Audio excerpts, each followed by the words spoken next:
সাম্প্রতিক সহিংসতার ঘটনায় ইন্টারনেট বন্ধ থাকায় অনলাইন উদ্যোক্তারা ব্যাপকভাবে ক্ষতিগ্রস্ত হয়েছেন। তাদের মধ্যে বেশি ক্ষতিগ্রস্ত হয়েছেন যারা পচনশীল পণ্য নিয়ে কাজ করেন।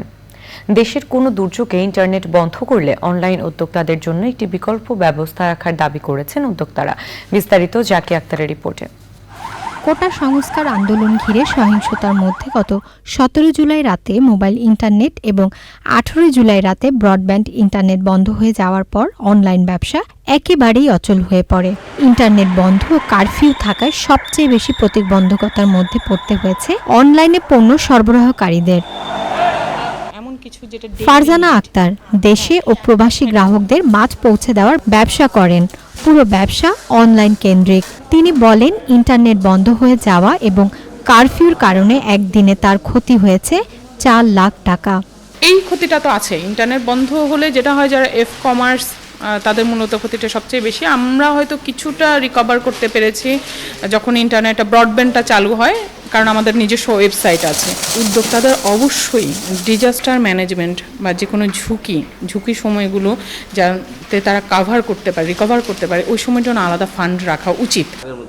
ডেলিভারির পরিধি কমিয়ে গত ২২ জুলাই থেকে মোবাইল ফোনে গ্রাহকদের কাছ থেকে অর্ডার নিয়ে ক্যাটারিং ব্যবসা চালাচ্ছেন এনস কিচেনের ফাতেমা আবেদিন নাজলা। তিনি বলেন, যাদের ফেসবুকে রুটি রুজির জায়গা সেটি যদি বন্ধ হয়ে যায় তাহলে নিঃস্ব হয়ে পড়তে হয়। 1% সেলও আমাদের হয় না। 6 দিনে আমার 3 থেকে 4 লাখ টাকার ক্ষতি হয়েছে। মানে 3 থেকে 4 লাখ টাকা আমি বিক্রি করতে পারি নাই, যেটা আমার বিক্রি করার কথা ছিল। এবং আমার অনেকগুলো বিলস আটকে আছে বা আছে। ইভেন আমরা অনেক কর্পোরেট বিল হাতে পাই নাই। 2 বছর ধরে ক্যাটারিং সার্ভিস চালু হলেও এই আন্দোলনের কারণে বিশাল ক্ষতির মুখে পড়েছেন এই উদ্যোক্তা।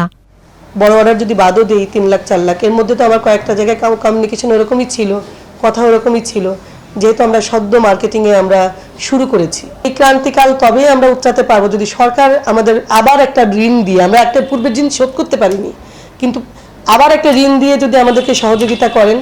ক্ষতি পুষিয়ে নিতে ঋণ দিয়ে সহযোগিতার আহ্বান জানিয়েছেন উদ্যোক্তারা। Zaki Akhtar, channel I, Dhaka.